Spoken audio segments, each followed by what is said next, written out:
What do you think? I think we're dead meat. Real dead meat.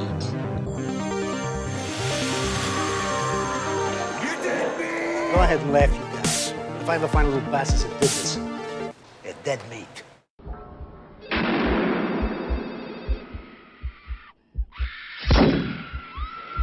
Welcome back to What's Your Favorite Scary Movie, where I talk to people about their favorite horror movie. Today, I have three guests, Chucky T, Trent Beretta of the Best Friends, and Orange Cassidy, freshly squeezed. Hey, guys. Hey, man. What's up? Welcome. Thank you so much for joining me to talk about your favorite horror movie that I just have to assume you all collectively agreed is the best horror movie. Just all of you. Singularity.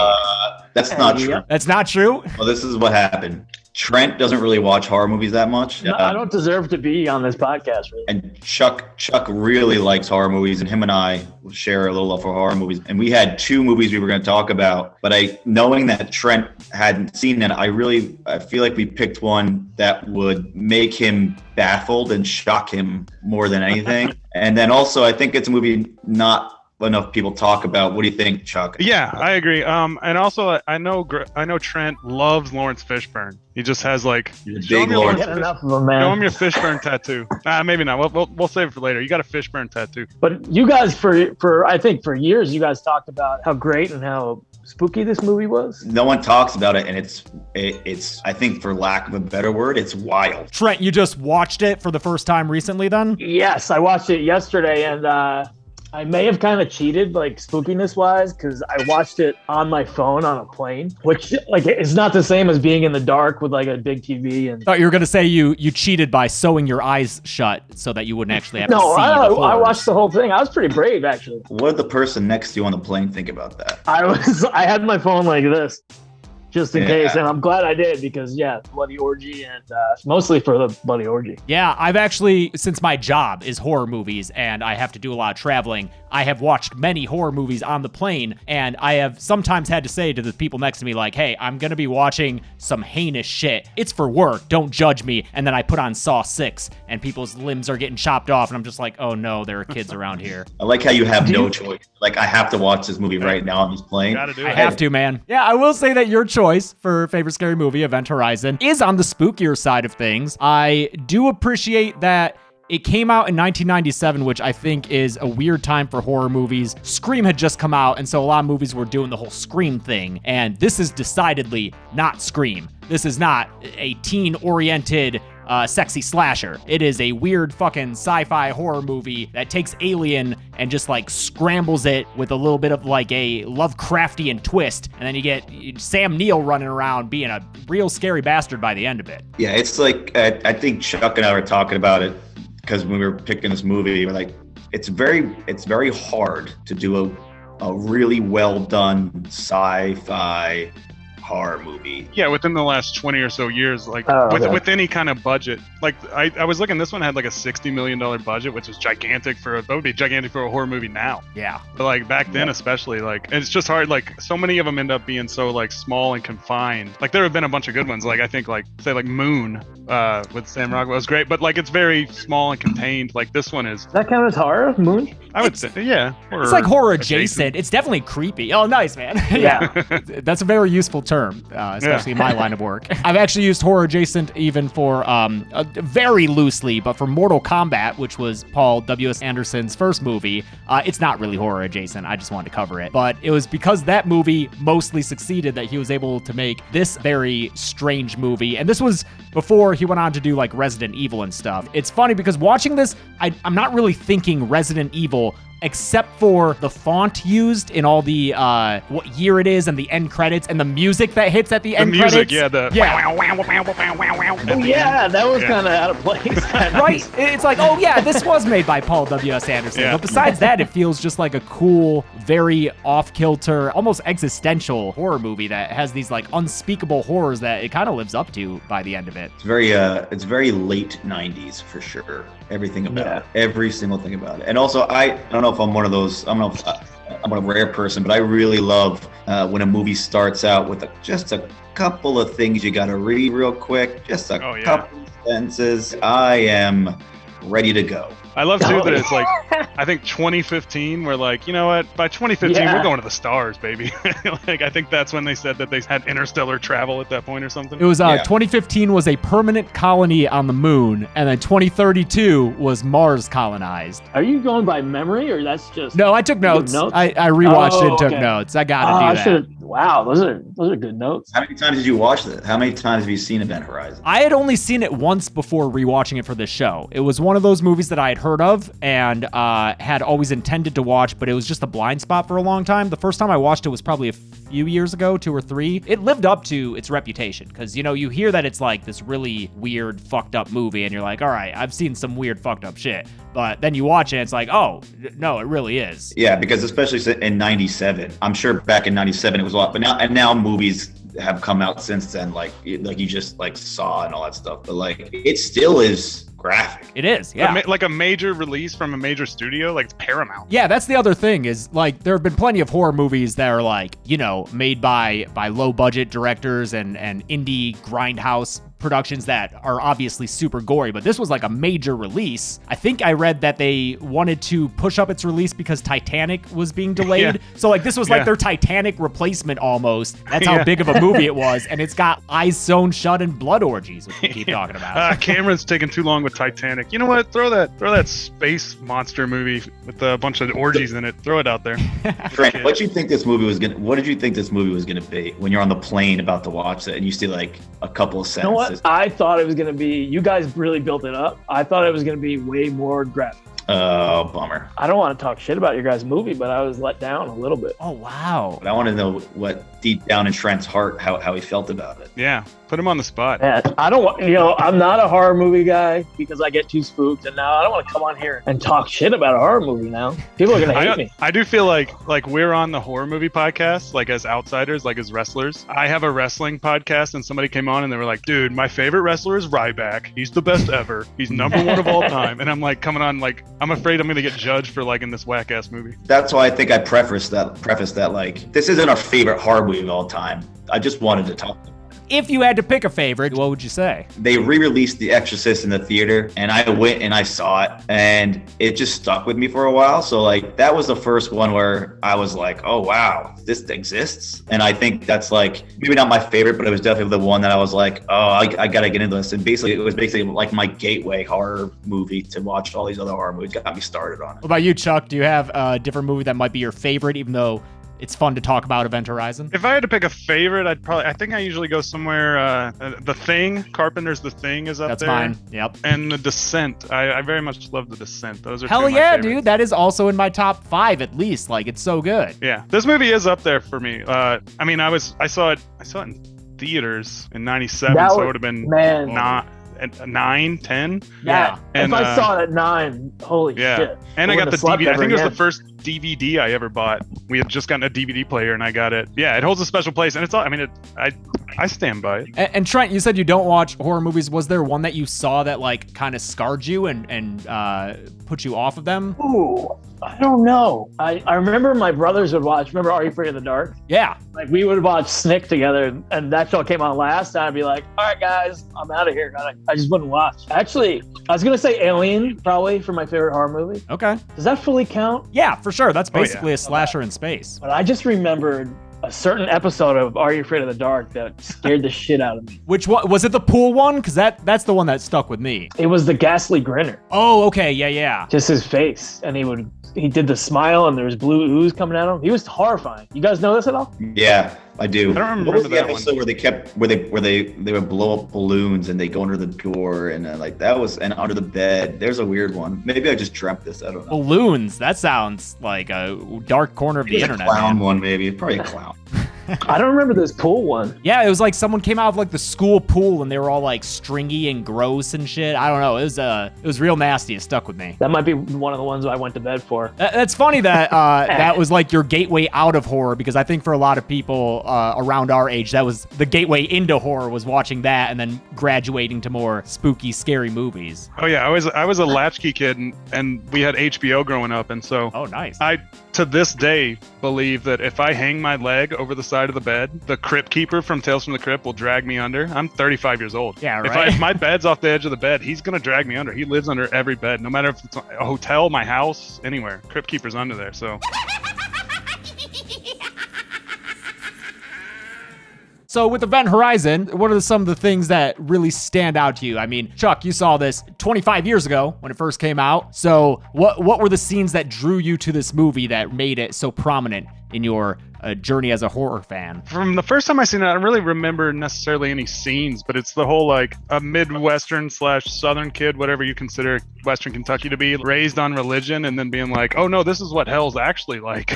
Oh yeah. And you're gonna get messed up by that. You know, being 9 years old, being like, wait, if I don't eat the cracker every Sunday, I'm gonna get tortured by Sam Neill. Like, so. But he was so nice in Jurassic Park. I know that's also maybe I'd already seen Jurassic Park. I believe that came out before this, right? Yeah. Yeah. And I was like, man, Dr. Weir, you're supposed to teach me about dinosaurs, not try to murder me. I do love that turn because, yeah, I think Sam Neill at that point had to have been best known for Jurassic Park. So he's this guy that everyone trusts and loves. And then at the end of the movie, he's running around trying to kill everyone and keep the portal to hell open. Naked with a bunch of scars all over him, trying to take me to hell. Like, man. Yeah. What about you, OC? Any favorite scenes or moments that stand out for you? It is crazy how blatant and just hammer you over the head with the symbolism in this movie. Like the ship is shaped like a crucifix and or like a cathedral, and you know the final gateway where Lawrence Fishburne finally sends his friend out into space for explosion is 13, when she's chasing the visions of her son around. All the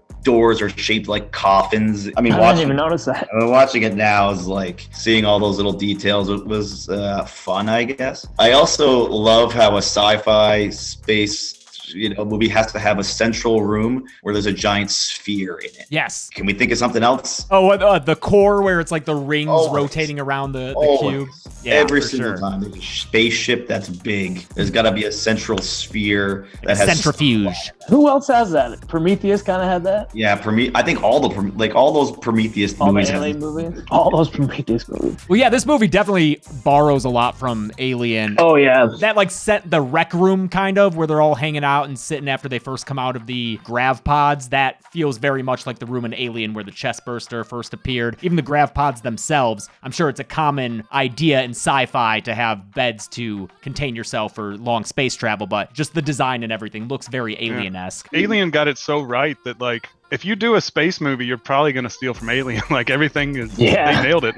Intentionally or not, yeah. I really love the set design and production design of the movie because, even if it does have the kind of standard rotating orb room, I think it looks pretty cool. Better than some of the other effects that look a little bit more dated. I think anytime there's something floating in the movie, I'm like, ooh, this is 1997. But like the spaces that they're moving through and in between, I think are really cool, especially the air ducts that Sam Neill is climbing through like midway through the movie. It almost looks like the Hellraiser Lament configuration cube is the wallpaper. Like it looks like a nightclub inspired by Hellraiser. It's pretty cool. Chuck said at the beginning, like I watched it, I was like, wow, the scale of this movie is actually pretty large. And now reading it was like $60 million to make, I was like, oh, that makes a lot of sense. Like, because a lot of stuff, like this wasn't like a throw together horror, like this is big stuff. And it's 97, so a lot of that stuff wasn't CGI. A lot of it was just actual. I think they did. They built like that whole set. And that's so cool. And I feel like you don't get that often nowadays, especially like that range of a budget. I feel like nowadays it's frequently only the huge blockbusters with hundreds of $1 million behind them, or like the 10 and under $1 million like small movies. Where are mid-sized movies like this that are fun and very unique? Like I don't know a lot of movies like this that are Lovecraft in space. Speaking of like stuff to date it, when they pull out the ship's log, it's on a compact disc. It's a CD. It's a CD-ROM. I love that. Like they went to outside of Neptune and like, oh no, we have the ship's log on this CD. I wonder if it was a CD-RW++ or whatever the hell. Yeah, maybe they had a DVD RW. Maybe they got the extra gigs. Hey, this movie also had a lot of bad horror movie moments that I loved, actually. Oh, like what? Like Cooper gets, all of a sudden he's kind of like, an explosion happens, then they cut to him just kind of floating around in the middle of space, but then everyone thinks he's gone. He just like shows up at the window and like says something. Like it's a one-liner like, oh shit, or something like that. I think he says, oh shit. Oh shit! and then they blow the window out. I wanted to ask you about, usually like comic relief in horror movies is bad. I actually think he's really funny in this movie. You like Cooper? I want to know what you thought, because like when he comes back, actually after he gets blown out through the thing, he comes back through the door and they're waiting for him with like a pipe wrench or whatever. He goes, "Don't hit me. Don't hit me." And that made me laugh so hard, the way he says it. I say that all the time. I don't know if you've ever noticed. If somebody's about to hit me, I go, "Don't hit me. Don't hit me." It's from Event Horizon. Do you think they were trying to make it funny though? His dialogue, I think so. Yeah, I think he's the comic relief. Yeah. What about you, Star? Would you like something hot and black inside you? Ooh, is that an offer? It is not. Then I'll put some coffee then. I mean, he was funny, like, but then like there was big scenes where he's like dying. I can't breathe. I can't You're breathe. okay. You're okay. So, wait, maybe he did live. I don't know, but he's almost Yeah, dying. he survived. He It's does funny. survive. Yeah. After that big blood orgy scene, I guess we'll call it that. I don't know what else to call it. The transmission ends, or the video ends, and he immediately goes, "We're leaving." And I laughed because I was like, "Yeah, that's a very appropriate response after seeing that." He's just like, We're leaving. and everyone's like, "Okay, let's good, great." Like there was no, "What did we just watch?" Like, no, we're gone. We're out of here. That's enough. Dude, that was my biggest laugh of the movie too. It's Yeah. like it just ends and just it's the perfect amount of time, and he's just like, "We're out of here." Like, fuck this. His timing was perfect on it. Fuck this shit. I do love that transmission and the transmissions that they have earlier where it's just the audio, the screaming. I think those are the scariest parts of the movie because those are supposed to convey, oh, these people saw hell. And that's a tall order to be like, oh, the worst thing in the universe these people experienced. And I think they accomplish it with those ear-wrenching screams and just sounds of terror. I love how unsettling it is. You guys ever play Doom, the video game? Yes. Oh, yeah. Yes. I heard it too. I heard it too. The sound effect? Yeah. Yeah, it's like in the first 5 minutes of the movie, a door opens, and I was like, that's from Doom. And I wonder if it was intentional because this plot is kind of like Doom's, where a portal in space opens from hell and demons come out of it. The dude's been making video game movies for the past, Yeah. 3 decades. He probably loves video games. Yeah, he ruined my favorite video game by making a bunch of terrible movies out of it. Talking about Resident Evil? Yeah. Do you not like any of them? Not even the first one? No.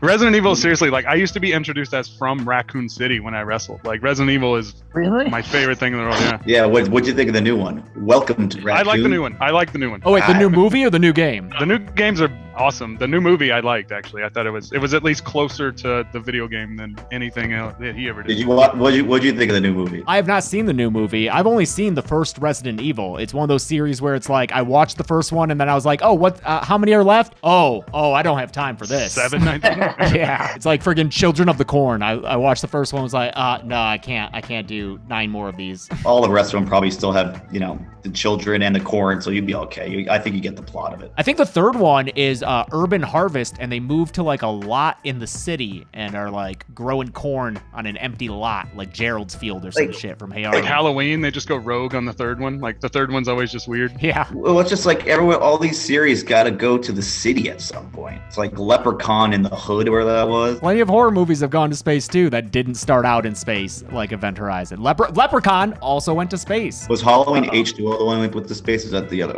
Am I thinking No, wrong? Halloween No, you're thinking went to H2O space, right? Jason X Jason. went to space. Halloween Yeah. H2O had Busta Rhymes in it, I believe. No, that was Halloween Resurrection. Oh, that was Resurrection. Oh. H2O had LL Cool J. Oh, okay. Yeah. See, isn't horror fun, Trent? Aren't these know, these discussions intriguing you and interested in watching leprechauns go to space? I don't know about these movies, but I feel like I've seen more horror movies than I gave myself credit for. Or I'm not really against it. It's just like if somebody says this is the scariest movie ever, that's when I'm like, ooh, I don't know if I want to see that. I'll say, speaking of lines from this movie, a couple of my other favorite lines. When he says that's not a load-bearing structure at the beginning and he clamps onto it when they're clamping onto the umbilicus. I use that in everyday life as well. I say not a load-bearing structure.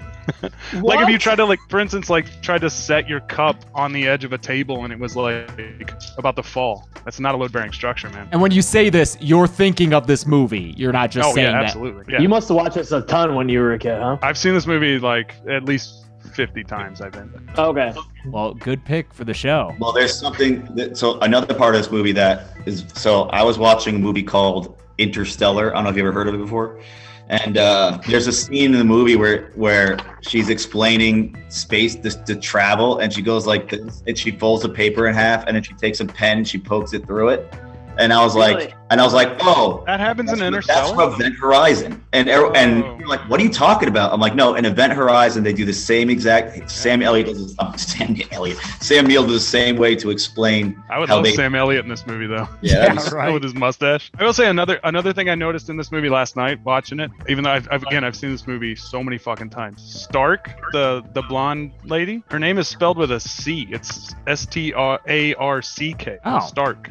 Yeah, that's weird. Damn, dude. I don't know what to say about that. I gotta take a second for myself. I gotta take a break after that. Hold on, everyone, just stop for a second. Can we pause? All right, now I'm good to go. Knowing what we know about Spelling CTE of- and stuff like that, and spelling of names, that girl gets knocked unconscious at least 4 times in like 11 minutes at the end of the thing. She is fucked for life, dude. She's gonna have so much brain damage. Yeah, that's some CTE right there. Yeah, and if they're still using CDs for ship logs, they haven't gone that far in medical technology either. She's got a rough life ahead of her. Yeah, there were scenes where she kind of disappeared, and then I was like, wait, what happened to her? She's been unconscious for 30 minutes. And then someone would be picking her up from the ground in the next scene. I was like, oh, okay, I guess she was knocked unconscious. That's cool. Apparently they had cut out like 30 minutes, and a lot of it, maybe not a lot of it, but they cut out a lot of the blood orgy scene. Was like, did you guys read that or anything? Oh yeah. Yeah, it was supposed to be like a 2-hour epic or something, right? And Yeah, I'm curious what that blood orgy was like. Me too. I want to see the unedited version of this. Did you was read what kinda happened to like- the footage? No. it's gone, Yeah, right? yeah. They lost it. They apparently stored it in I'm reading this now, a Transylvania salt mine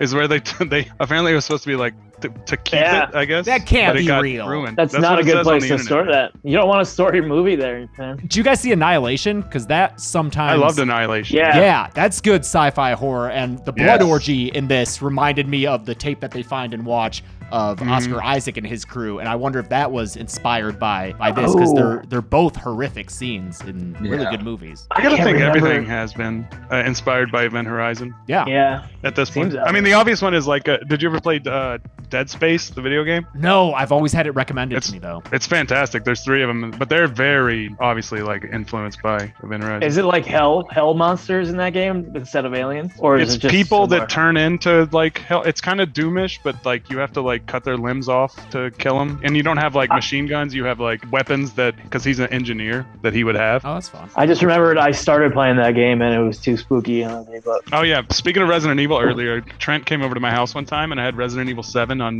PlayStation VR. Oh, nice. He started playing it, and he got to the point where you get to the house, and he just removed the headset and goes, "I don't want to do this anymore." And set Oh it wait, down. that's not It true. was That's cute what I as did hell. at home. I did that. You did it in my house, too. Orange was there.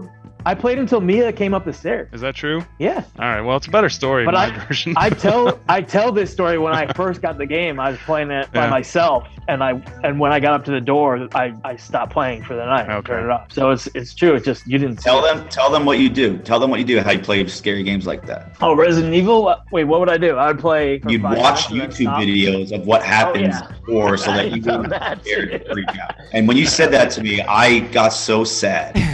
Deep down, I just got sad. Like, imagine these people put all this time and effort into this video game to make these crazy, and you're just like, oh, just watch a YouTube video about it. I don't like jump scares. Ruining people's heart in them. I didn't do it for the whole game, but when it seems really scary and I know for the baby thing. Yeah, for Resident Evil 8. Yeah. Cheated. I mean, scary games are the scariest. Like, they're way scarier than scary movies because you have to actively participate in them. And then, especially if it's VR, that's a fucking whole nother level, man. That's too much. Yeah.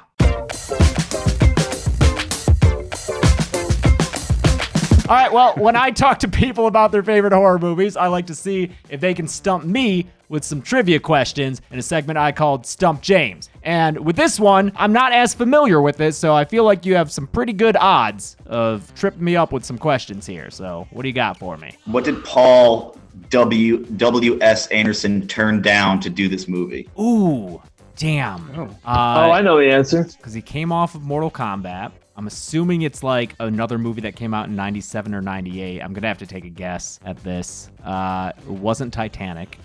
I don't know. Matilda? X-Men. Oh, ooh. We must have watched the same YouTube video, man. No, I You knew that? I did the I did read an the- article. Yeah. Yeah, the article, because the movie's so crazy. I wonder how, I was like, people must have talked about this. And there were some articles, but they were all very, very recent articles, like 2021 they were written. So I was like, maybe people during quarantine were just like, let's watch Event Horizon. Make something up. Write an article about it. A reappraisal of it. Yeah. Well, you know what? I'm glad he didn't get X-Men. I've got a trivia question, but I don't know if it's real. I saw this somewhere and I couldn't find anything to back it up, but I didn't. This is Unsubstantiated trivia. Sure. okay. What actor was considered for that role and I think turned it down? Oh man. 97. Possibly not real though. Okay, possibly not real. What actor reportedly turned down the role of Dr. Weir? Oh man, maybe just because my brain is stuck with Lawrence Fishburne, I'm just gonna guess Keanu Reeves. It was, I can't remember his name, the guy who played Lieutenant Dan. Oh, okay. Gary someone? Sinise? Yeah, Gary Sinise. It seems like it would be real, right? I guess. I didn't have enough time to look for more, but That was such a Trent question. He asked you a question, he didn't know if it was real or not, and then didn't know the answer. I'll take the L on it though. I'm gonna do more research on it. Thank you, please. I don't know, that's not fair. You can't, we gotta find out and then. All right. I might be able to pull one here. Okay. And maybe I can get one right. That'd be great. All right. There have been Mine was not fair. possible talks about a TV series based on this IP from Amazon. And what director was leading the charge for a TV series based on this? A horror director. How recent was this? This was in 19 is when I read the article, or when the article was from, but there were also articles in 2020. Okay.